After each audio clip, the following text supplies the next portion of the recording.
Good evening, welcome.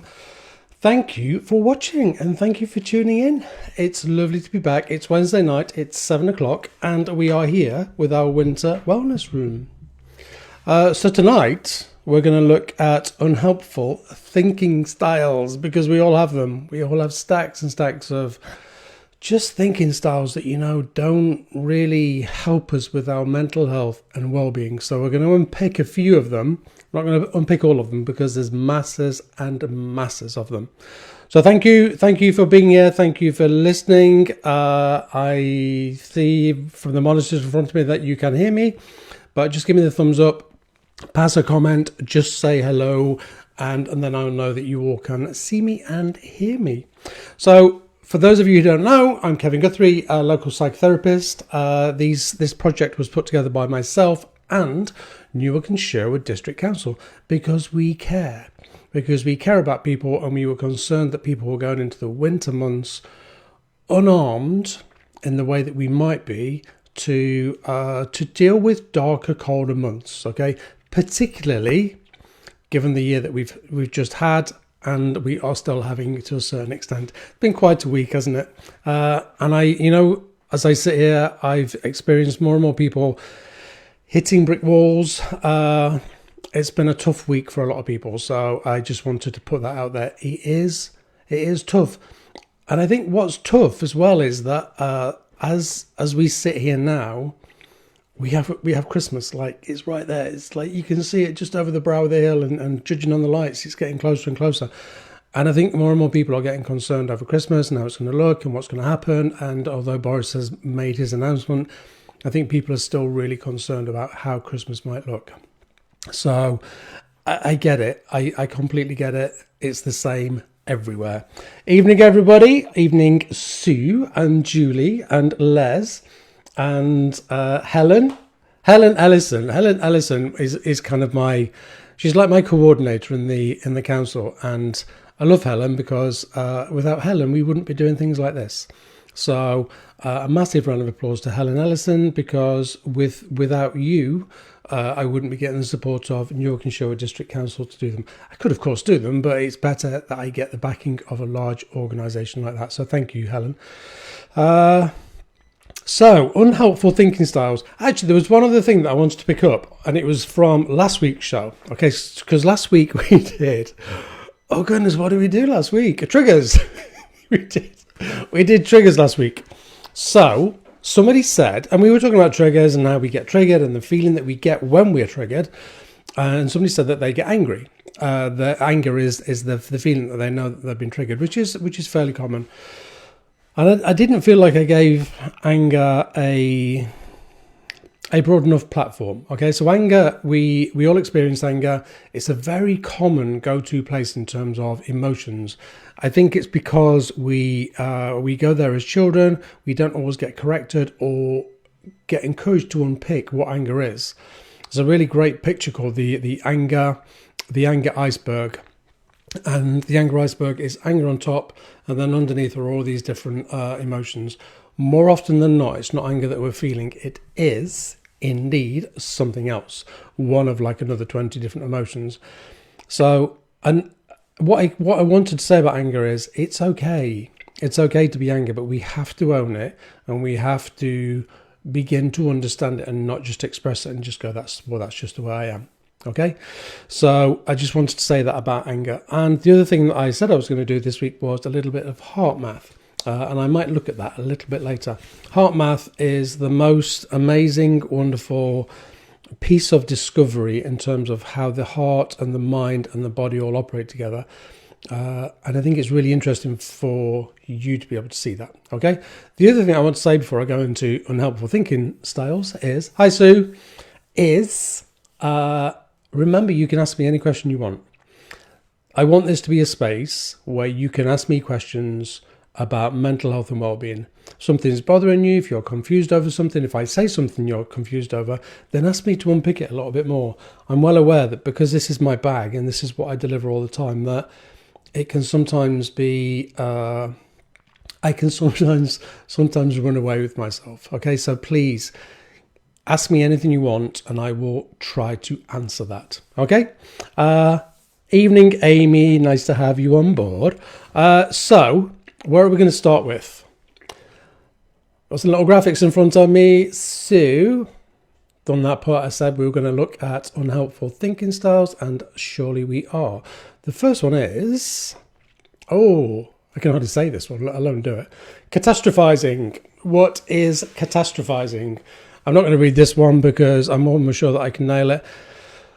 Catastrophizing is when in our minds we go, oh my goodness, it's just going to get bigger and bigger and bigger, and oh my God, the world's going to end and we're all going to die. And actually, you've just got a flat tire on the car. I mean, that would be extreme catastrophizing right there. But it's an interesting one this year because I think it has been very easy. If we're really honest, it's been really easy for a lot of us to catastrophize this year because of, the threat that's out there is pretty real. This is not something that might happen or could happen, or if something got into the wrong hands. This has actually happened. There is a virus and there is a threat there. So catastrophizing is quite real. I'm going to read the official. I say official, it's not really official. Imagining and believing that the worst possible thing will happen. Okay, thinking that the worst possible thing will definitely happen isn't really helpful right now. So the second part of that is, how do we want to think? What is the reality of it? Let me explain to you why we do catastrophize. Again, and I know I go to this place often, it goes back to that primal part of us that really wants us to be aware that there's something dangerous out there. So the primal part of us is the part of us that wants to keep us safe, wants to keep us alive. It's such a huge part of our system, but because of our over-sophisticated and complicated thinking machines, this part here, then we can catastrophize quite easily and we can overthink situations, okay? And that's not to say that we are overthinking what's happening out there, but we can do it in many, many different areas of our lives. Our mind will lead us into that place of, oh my goodness, we're all going to die. And actually that's not necessarily the case, okay?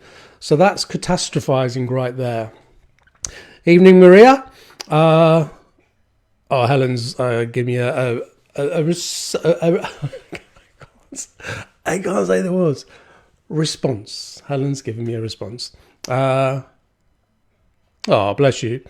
That's really true partnership working. I'll say. I'm sorry I missed the meeting today. So that's catastrophizing. Do you recognise your own ability to catastrophize? Yeah. Are you able to be honest with that? Are you able to admit to yourself that you can catastrophize? So here's the thing. If we are able to own, let's say, our ability to catastrophize, I'm so glad when I move on to another word. If you're able to own that, then once we own it, we can get underneath it and change it to something far more healthy. So remember what the description said. Catastrophizing is unhelpful. It doesn't help anybody to go, oh my goodness, everybody's going to die. That doesn't help anybody. We want a really nice, balanced way of thinking. If you want, and I'm not asking you to do this if you're not comfortable with this, but give me an example of how you might have catastrophized. Maybe not something too personal, maybe something that just felt much, much bigger than actually 48 hours when you look back on it, actually it wasn't. Because there are lots of those examples where we go, we just blow up inside. We just literally blow up. And then 48 hours later we go, so what was that all about? We've all done it.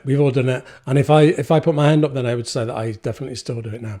The other thing I am going to ask you to do before I move on to the next unhelpful thinking style is share. Why do we share? We share because if you share on your feeds, then more people get to watch and more people get to tap into this wonderful, wonderful resource. And also remember, these resources are available on my Facebook page forever. Okay, I'm not going to remove them. Once it's recorded, it goes out, and then you get to watch it afterwards, or you could then get to share it onto other people's pages. Okay, what is that one? Oh, it's a nice one. Let's see who can recognize this one. Mind reading. You know, there's situations where we go, I've just said this, and they're bound to be thinking that, and I'm sure they must be thinking this, and you know, we go into mind reading because we're all mind readers, and we start to second guess what people are thinking. We start to second guess what we think they're going to say, what their response might be, and literally what they're thinking. Again, if I can be really honest, and I know I go to this place a lot, it comes back to keeping us safe. Nearly everything we do, the most powerful part of our mind is the primal system. Okay? And the primal system, because it's the most powerful, is always the front of the queue. So that will always jump in and do something like this. Like mind reading or emotional reasoning or prediction or shoulds and musts. That's going to be an interesting one. Catastrophizing. It throws our thinking off because it wants us to be aware and it wants us to be wary. So that's why all of these thinking styles happen. What we want is, we want to be able to be rational enough to think in a very balanced way and a very rational way. So mind reading is, let me read it to you, assuming we know what others are thinking. It's usually about us. I am assuming I know what others are thinking. What's the evidence? Those are my own thoughts, not theirs.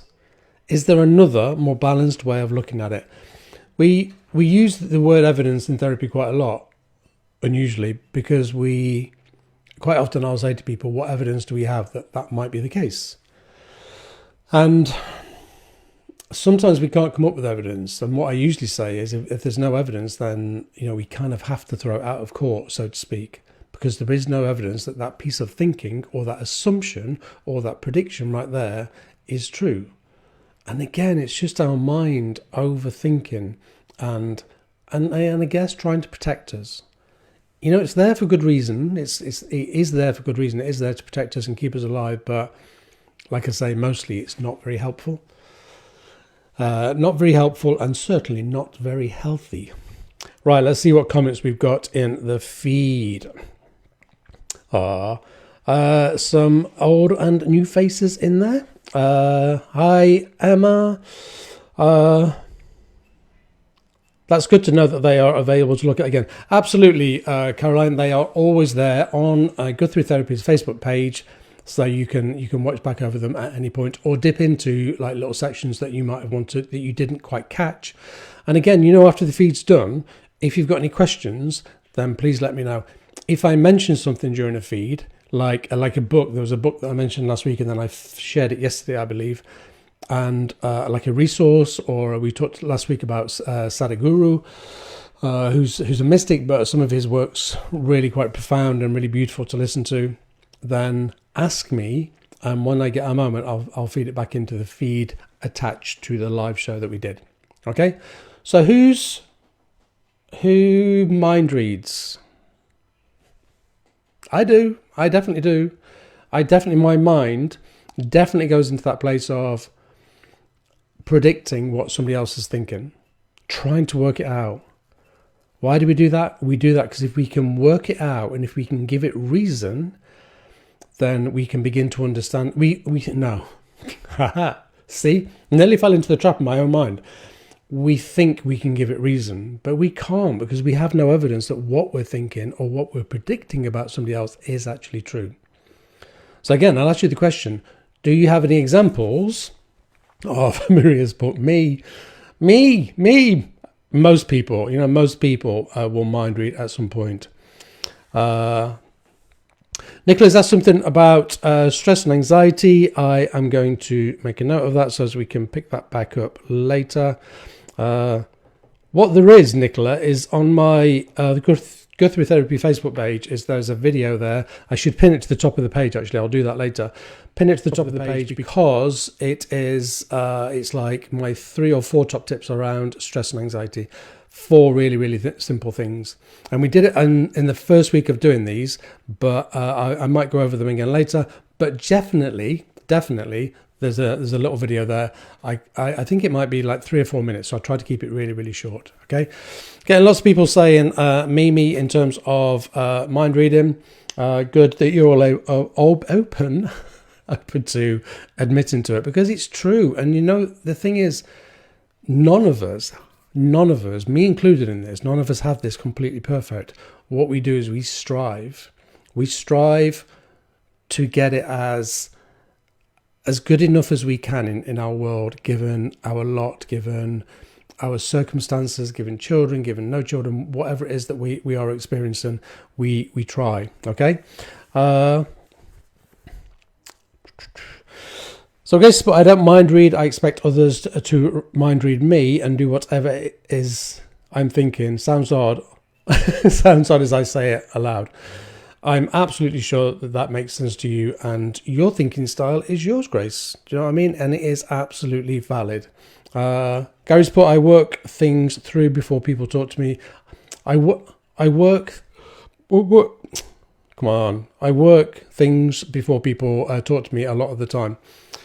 Sometimes, do you ever do that thing, when we talk about mind reading, do you ever do that thing where, I don't know, got to talk to the boss, or you've got to talk to your partner about something, or you've got to talk to a work colleague, and you know it's not going to be an overly comfortable conversation, and you start playing it over in your mind, and then you go over, and then you go over, and then you go over, and all of a sudden you've talked yourself out of actually having a little chat with them. And actually it might have been only, can I finish half an hour early tonight? Or a work colleague, would you mind picking up that piece of work?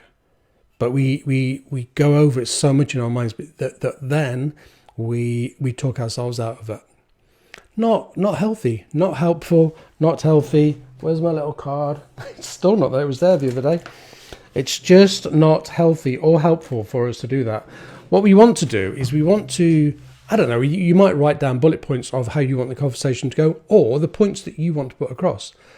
We can't control that side. All we can do is control what we want to say and the main key points that we want to get across. And I encourage people to write all the time, because writing is really, really powerful. If we can write things down, we almost rehearse it in our heads. Sometimes, if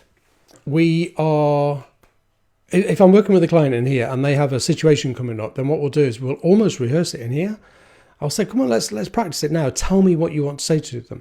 Tell me how you want to say it, because the biggest fear that I sense from a lot of people, or the biggest fear that they say, is I'm going to lose it and I'm going to get really angry. So therefore I'm not going to say it, because I don't want to get angry at them, because that's not fair. And I go, okay, so let's rehearse it. What happens when we rehearse what we want to say? The mind, again, gets used to what we want to say and then becomes more at ease with it. So then when we go to say what it is we want to say to said person, the mind's okay with it.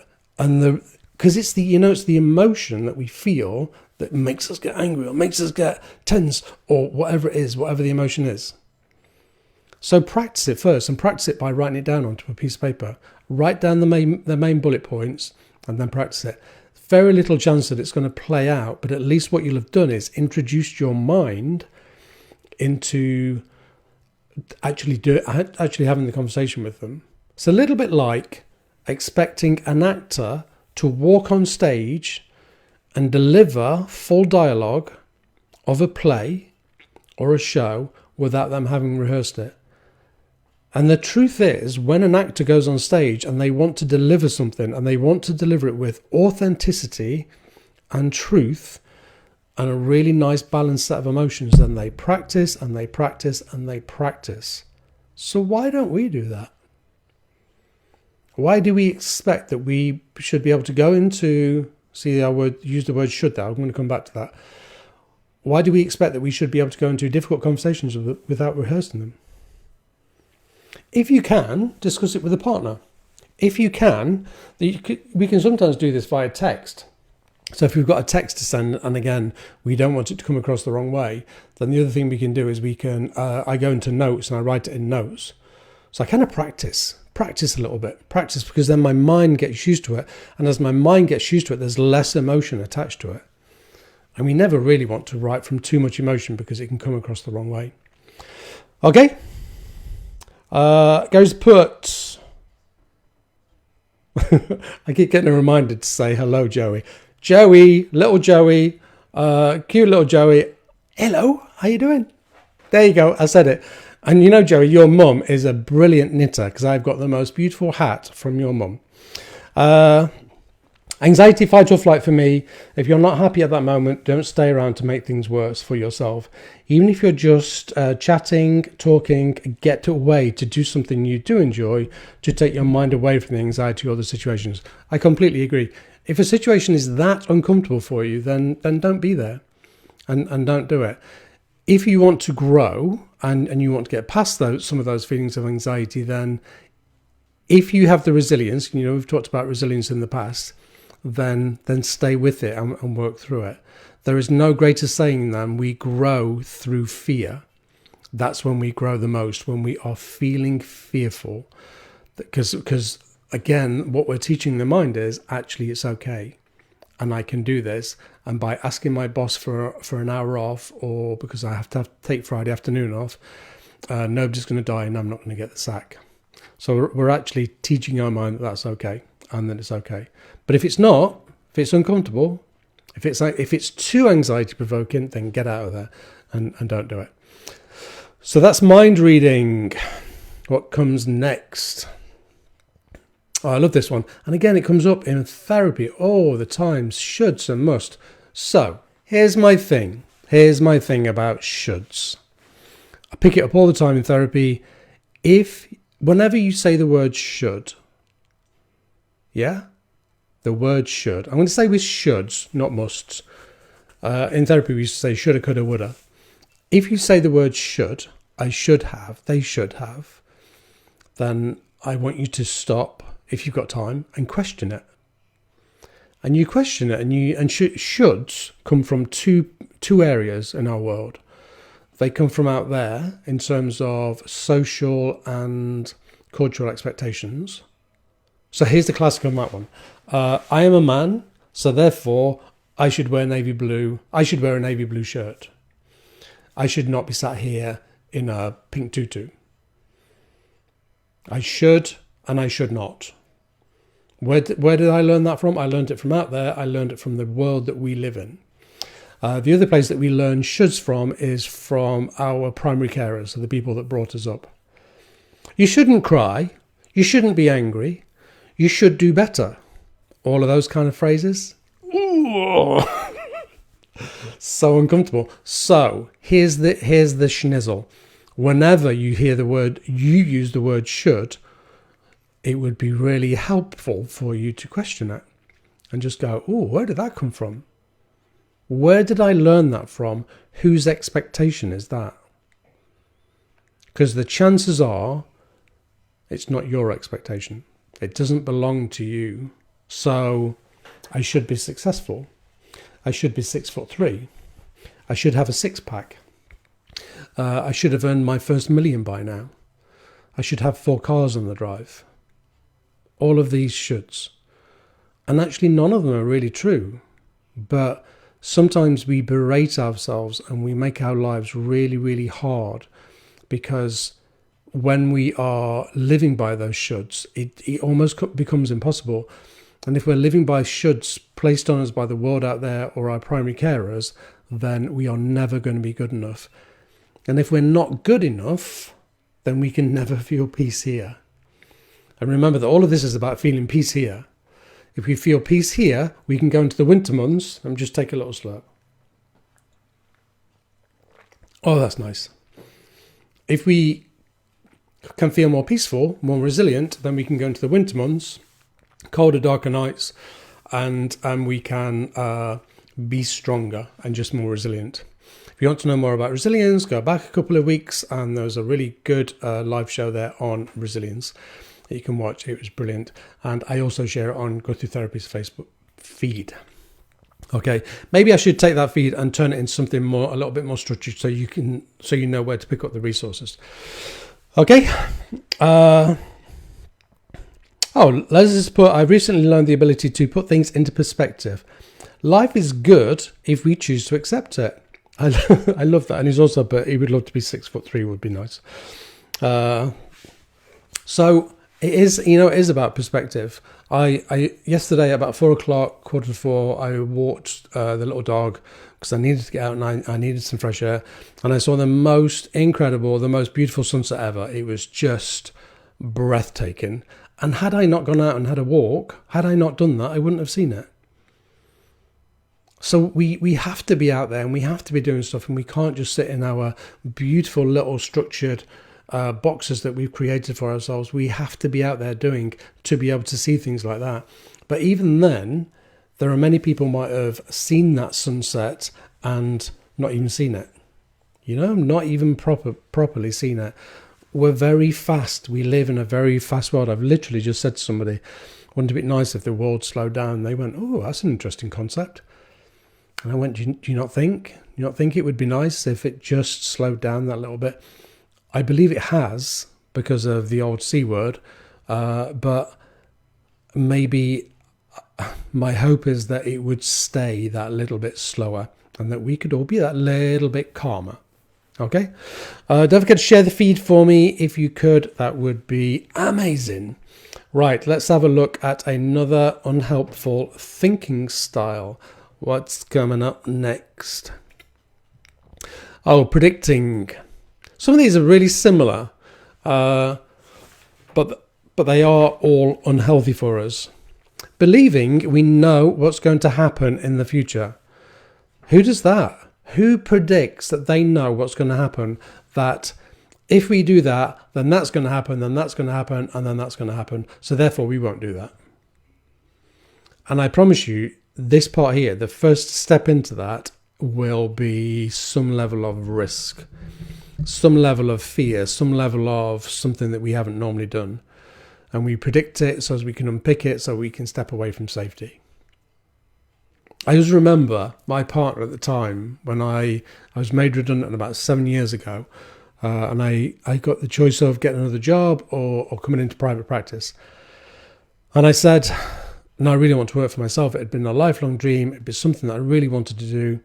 And my partner said, no, you have to get a job. We need a regular income. You have to get a job. And I stuck by my guns and I said, no, not doing it. It's not happening. I'm not doing that.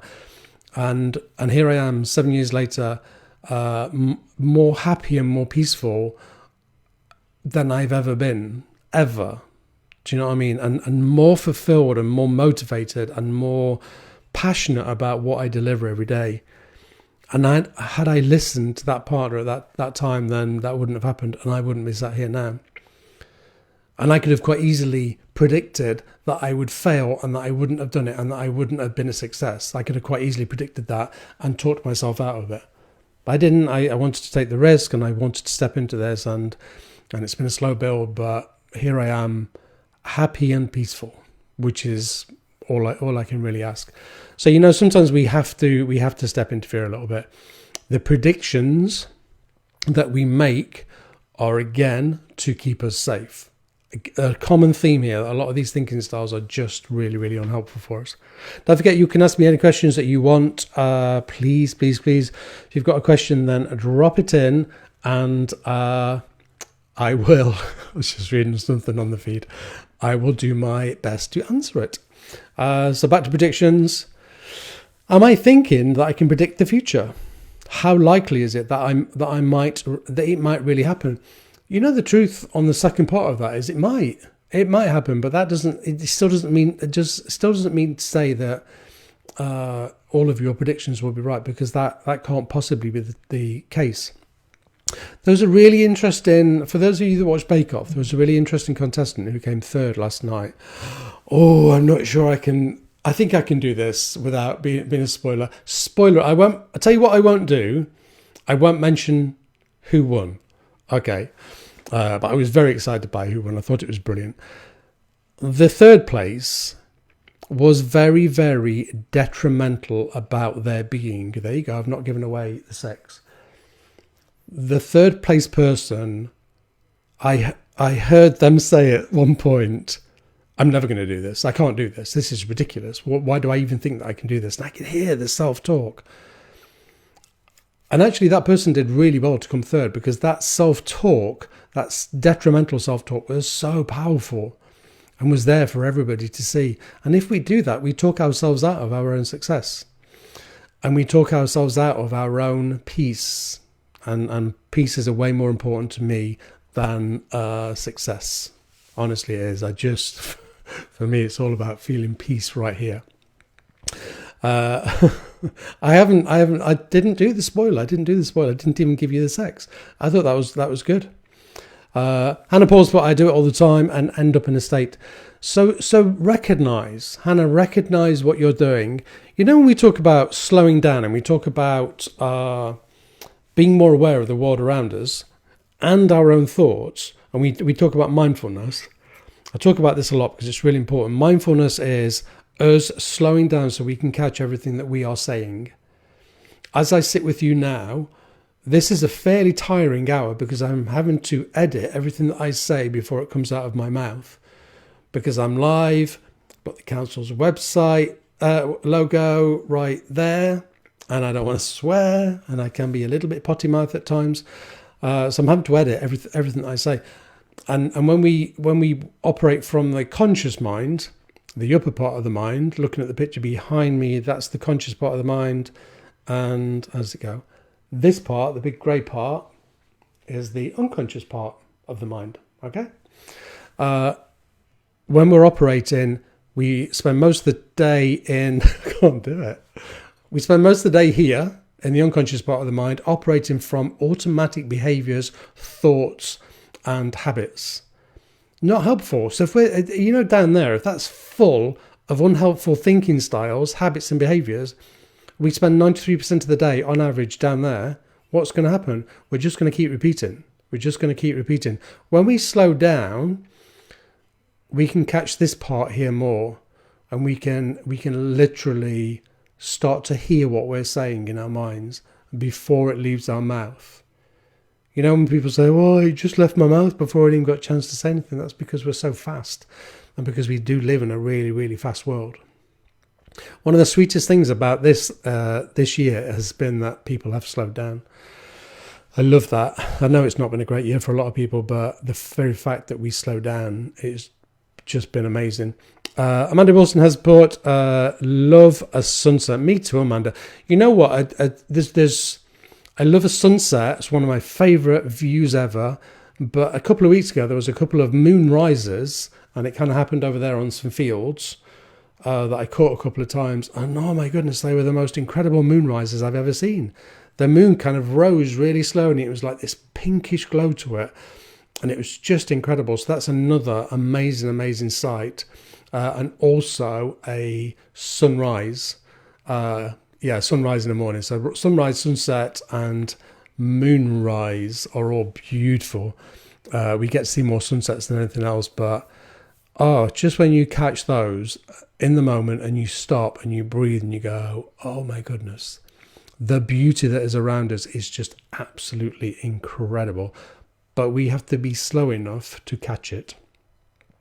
Hi Glenys, nice to have you in the room. Hi Nat, and hi Sue. Me and Sue had an interaction the other day on LinkedIn, and Sue shared the most beautiful picture of it was a scene. She'd been out walking in early in the morning, and there was a mist on the ground, and it was just beautiful. It was gorgeous. I was quite jealous that you caught it, Sue. So that's predictions, not healthy. Emotional reasoning. This is a really interesting one. So I'm going to read this one after I've taken a slurp of my lemon and honey tea. It's nice. Where is it? Oh, there, look. Oh, here we go. I feel bad, so it must be bad. So remember that just because we're feeling it isn't necessarily real or true. Yeah? You have to be careful with that one because we never, ever want to dismiss people's feelings, ever. I feel anxious. Oh, this part makes more sense. I feel anxious, so therefore I must be in danger. True? Not true. What do you think? I feel anxious. Think about the statement. I feel anxious, so I must be in danger. Is that true or is that not true? What do you think? I'm gonna hold on and let some people answer that because I think it's a really interesting question, and it gives us chance to unpick a little bit some of the emotions and the feelings that we have every day. So remember that we have on average 500 emotions a day. 500. Can you believe that? 500. That is incredible. Les has put, I sort of hope that's... People type so quickly sometimes. Or it's either that or it's my reading. Could be my reading. I sort of hope that goes back to some of the old ways. Oh, yeah. So Les was picking up on, there's a real delay between what I'm talking about here and what comes through on the feed. Les was talking about there that he hopes that we really do appreciate some of the beauty that we have around us. And so do I. Oh my goodness, so do I, because it is so important that we recognise just the little pops of beauty and real beauty that's right out there and that we can see every day. I went for a walk the other day at Whiz Beach Nature Reserve up towards Lincoln, and it was just stunning. I've never been there. I've been in Newark now for almost 6 years, and I've never been to Whiz Beach Nature Reserve. Why not? Why have I never been there? No idea. So Julie's put, watching a sunset makes me feel so calm, peaceful and grateful. I love that. Absolutely amazing. There is something, look at what we do with sunsets. What is it? We know they do it in Ibiza and they do it in Mykonos, they do it in different parts of the world where they gather and the sunsets. And let's remember, the sunsets every day. Every day the sun comes up and then it drops and then it sets. And in certain parts of the world, every day there'll be a little crowd appears and applauds the sun as it goes down. But what is that about? It is the most beautiful sight ever. I love that we celebrate it. I love that we take that moment and see an incredible sunset and just applaud it. I think when I catch one here, when I caught that one yesterday, it was a really special moment because of the way the houses are structured and fields and everything else, that you don't see them that often. But if you go on to Guthrie Therapy's Facebook page, I'm not plugging that at all. If you go on there, you'll see the pictures from yesterday. I posted them because they were just so beautiful. It literally looked like the sky was on fire. So it was really, really beautiful. Maria's put to my question, thanks Maria, probably not true. If you're feeling anxious, it might not be true. So it could be that you have been triggered in some way. It could be that you have been triggered into thinking that there's some sort of danger around, but actually there isn't. What we do with that, what we do is we feel it, we work out what it is first, work out what the emotion or the feeling is, and then we go, is there any imminent danger around me? Do I need to feel anxious? No, I don't. So therefore, I'm going to do a practice that calms me back down. By practice, I mean butterfly hug, taking yourself to a safe space, deep breathing, lots and lots and lots of deep breathing, because that's really powerful. And what was the other one that I showed you? I feel like there was 3. Deep breathing, butterfly hug. I'll think of the third one. Let's just put I think the most peaceful feeling is when walking in the grass with your shoes and socks off, to feel connected to our beautiful earth. I love that. Again, there's something very physical in that it grounds you. It pulls you back into the ground below you, and you feel very connected to the earth. If we can feel connected to the earth, then we can feel safer. So there is something very powerful in that. I was talking to a client, and this client said, to feel more peaceful, then that's what I do. I take my shoes and socks off and I want to feel my feet on the floor. Even if it's the floor in the house, it's feeling my feet on the floor.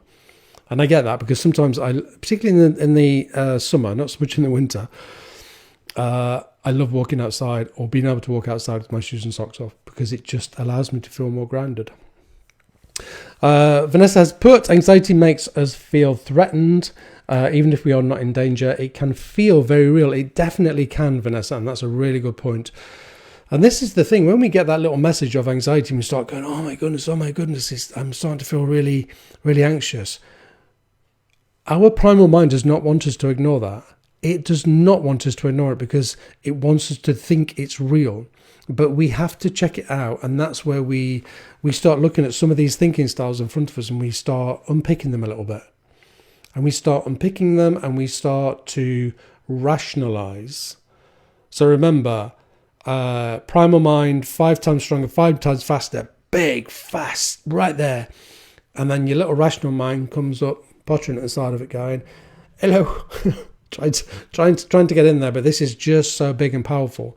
But that doesn't mean to say that we give rise to this all the time.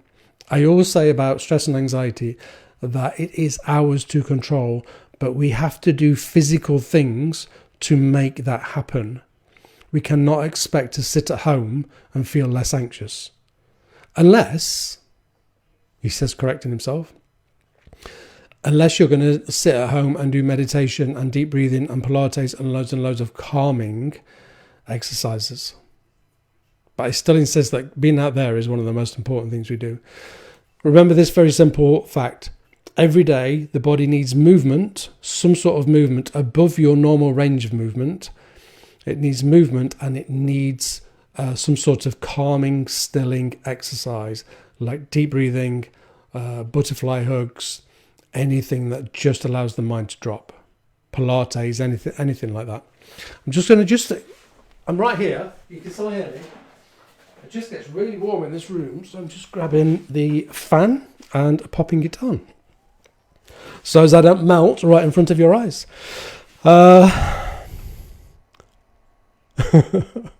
Guys, but at least the tree doesn't talk back.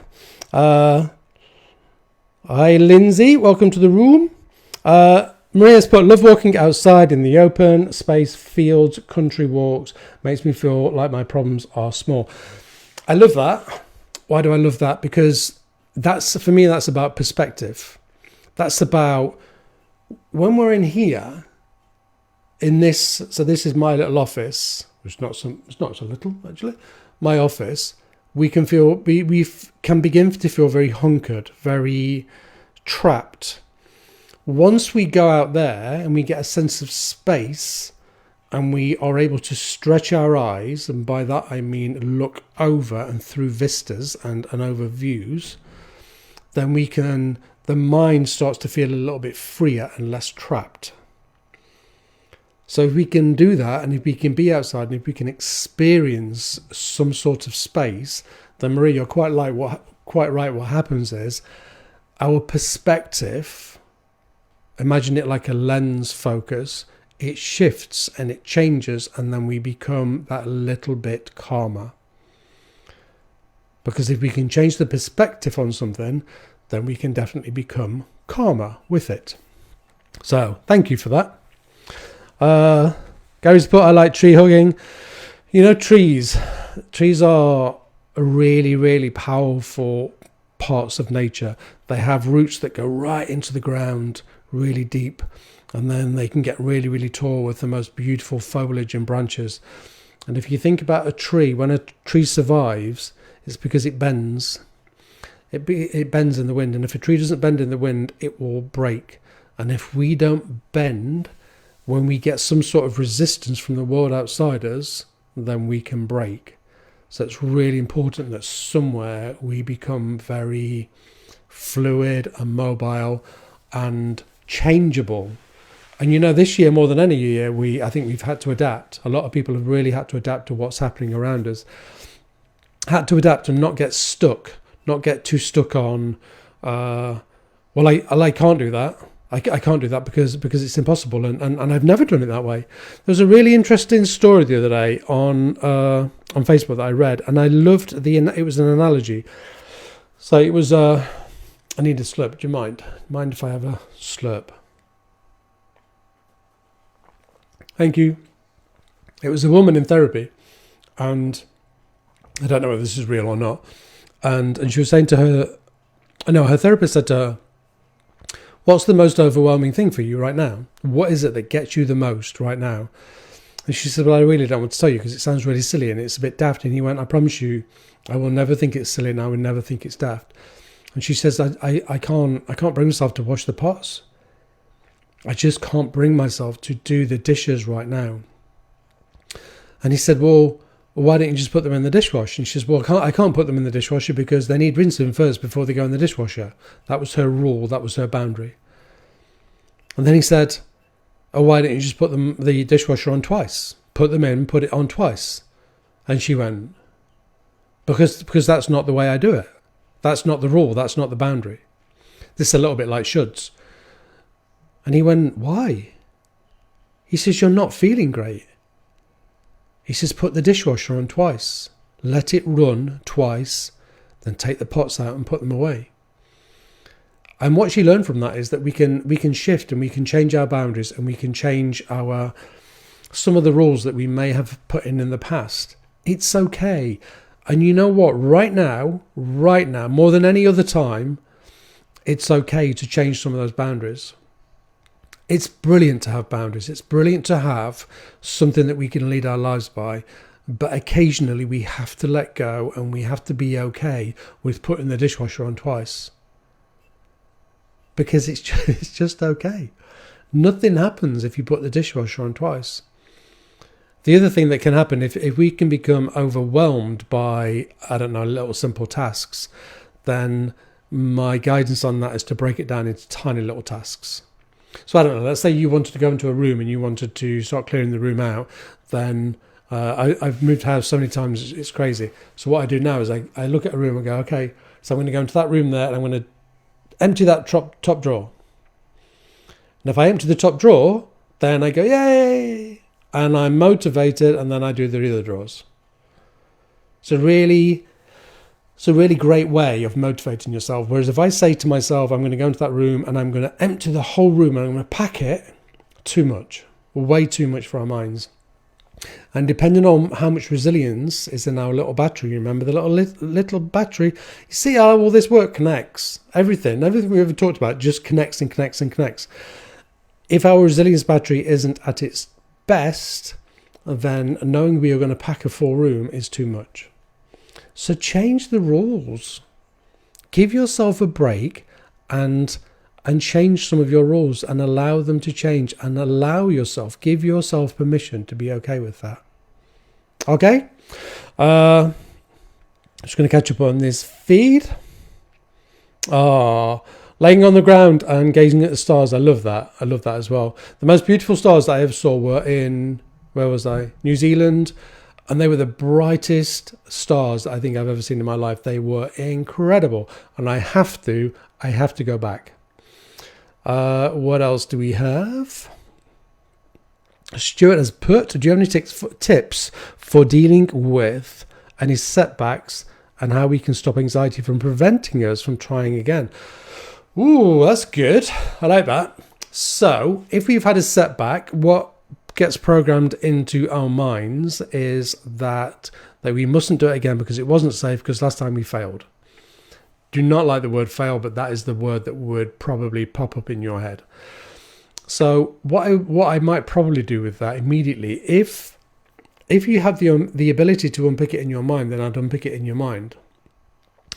But if you don't have that ability, then because not many people do, then I'd take to a piece of paper and work out why you can go for it again and why it's safe for you to do that again. And again, what we're doing when we do that is we start to reprogram the mind into a much safer place. I did some work with somebody today and they have an interview next week and they started to talk in a very detrimental way about it and went, well, I've not got much chance and it's probably not going to happen. And I went, and then, so I'm seeing them just before the interview. And then I said, I've got an exercise for you that I want you to do between now and then. And the exercise was, I want you to write down 5 things every day or a piece of writing as to why you deserve to get that position. And the client kind of went, oh, okay, yeah, I'll do that. Yeah, okay, I can do that. So what we're going to do there over the next 5 or 6 days is we're going to start reprogramming the mind into, Yes, I can. Yes, I can. And this is why I can. And here's my evidence as to why I can. When we do pieces of work like that, we never use the word but. Never use the word but. Because what would normally happen is, well, I'm really good with people, but then we start to unpick it. No, we're not doing that. We're only looking at the absolute positives. So that's a really good way of handling that. And I'd say, in answer to your question, Stuart, that's a really good way of doing that as well, is to write why. So there may be evidence that it didn't work out the first time. There may be evidence there, but that doesn't mean to say that we can't do it again.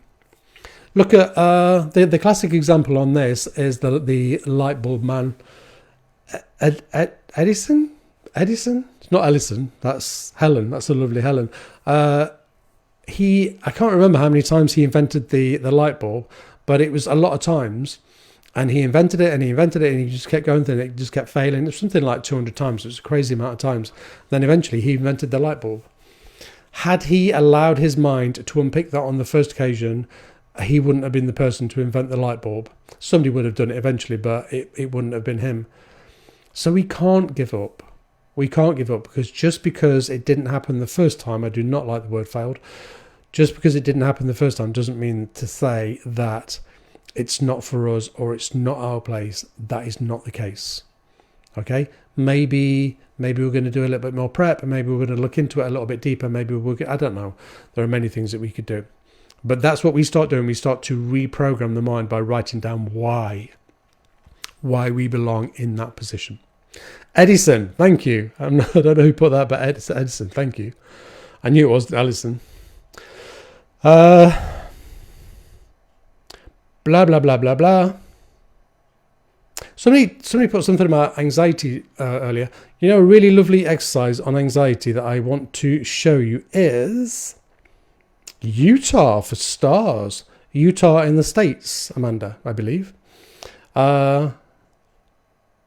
Right, I'm going to show you this little exercise because Leslie shared something really lovely there. You should read it, but I do want to share this exercise before we go because, hi Joe Hill. Joe Hill knitted me. We were talking the other week about Christmas, and we were talking about gifts and handmade gifts. And Joe Hill sent through the post the most beautiful coloured little bobble hat for me. It was amazing. And I absolutely love it. So Joe, please say hello to Joey for me. I have said it once, but please say hello to Joey. There you go. I've done it. So I want to show you this exercise because it's really good over stress and anxiety and different things. With the example I've just given you over writing positive things down over why I should get that position, I actually use this as a second part of it. So butterfly hug, hands tapping very slowly, feet grounded on the floor. If you want to take your shoes and socks off, you can take your shoes and socks off. And then, and again, there's a video about this on the Guthrie Therapy's Facebook page. And then what we do is we close our eyes and we can do one of a couple of things. We can take ourselves to our safe space. So it's a place where you feel completely safe. You are on your own at this point. You would never be in a safe space with somebody else. It has to be about your empowerment. So take yourself to your safe space. That will calm your anxiety down. Or if you want to, the other way to use it is to install something really positive like, I am good enough to get the job because I'm a good people person. People generally like me, and I have a good work ethic. Lots and lots of different things. And as we do this is a part of EMDR. EMDR stands for eye movement, desensitization, and reprogramming. And what it does is that's a form of bilateral stimulation. So it bilaterally stimulates both sides of the mind. As it stimulates both sides of the mind like that very slowly, it opens the mind up when we do this. And then when I say, I'm safe, I'm okay, everything's fine, the mind, it installs it into the mind much clearer. Okay? So butterfly hug, you can do one of three things. I'm safe, I'm okay, everything's fine, I'm all right, everything's good, and just keep repeating that. Or you can gently, quietly take yourself to your safe space. Imagine what it feels like. Imagine what it Smells like, imagine the sights around you as you close your eyes and you immerse yourself into that safe space. And the third one was to write down some stuff and then repeat it as you are, we call it tapping it in, or installation. But this, really slowly, is a really nice way of, I guess, giving yourself access to the mind in a very gentle way. So in terms of anxiety and stress, please do that. The other thing that I talk about quite a lot is deep breathing. Lots and lots and lots of deep breathing. Please, please, please, deep breathe. Take lots and lots of deep breaths all day long. You cannot over breathe. Honestly, you can't. Masses and masses of really profound breathing techniques out there, but there's also some really simple ones. For me, just keep it simple. You can complicate it if you want, and you can take it to high levels if you want, and that would be amazing. But in the beginning, just keep it simple. Really deep breaths in and really deep breaths out. When we breathe in through the nose. We hold. The lower stomach raises, because then we know that the breaths go right down into the diaphragm, making it a deep breath. And then we breathe back out through the mouth. Okay? Do that and do it lots.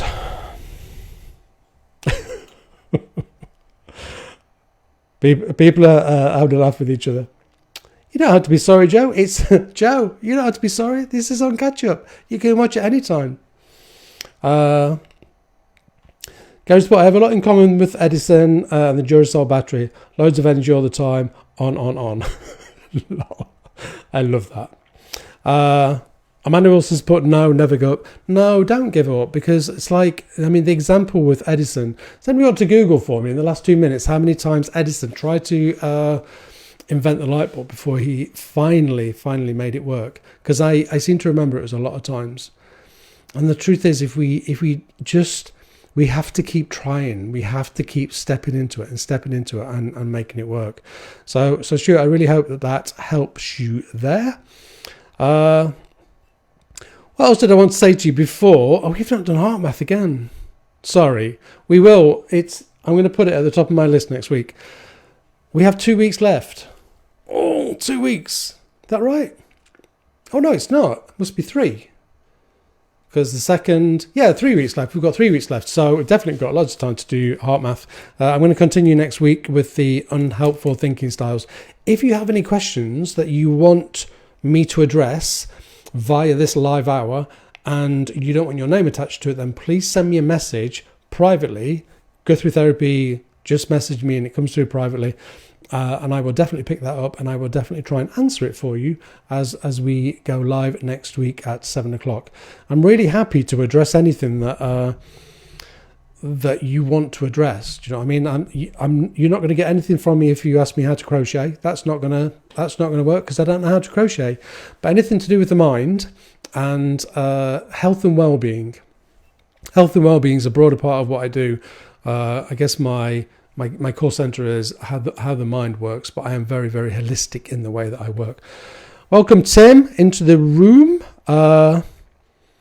No. Really? Good grief. So Maureen and Denise, you came in at exactly the same time. Well done. 1,000 attempts. 1,000 attempts. Edison tried to invent the light bulb. So what would have happened had... that man's name now is synonymous. He says not me enough to remember it. That man's name is absolutely synonymous with the light bulb.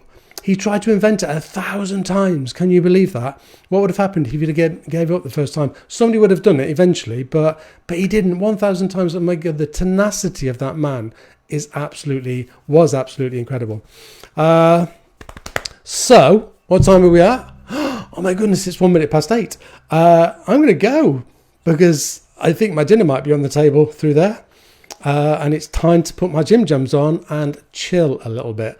Thank you so much for your comments again. I couldn't do this without your comments. I couldn't do this if you weren't sat there watching. I couldn't do this if you weren't interacting with the feed. Okay, so I really value your being there. Honestly, I absolutely do. It's incredible. It's incredible that you're there. I get a little warm fuzziness right here because you're interested and you you're here because you want to grow and change and all of the rest of it. And I really, it just makes my work worthwhile. Honestly, it does. So thank you. You're welcome, Hannah. Oh, great quote. Let me finish on this one. I didn't fail 1,000 times. The light bulb was an invention with 1,000 steps. How amazing is that? Thank you, Denise. I am going to go. I will see you next week at 7 o'clock.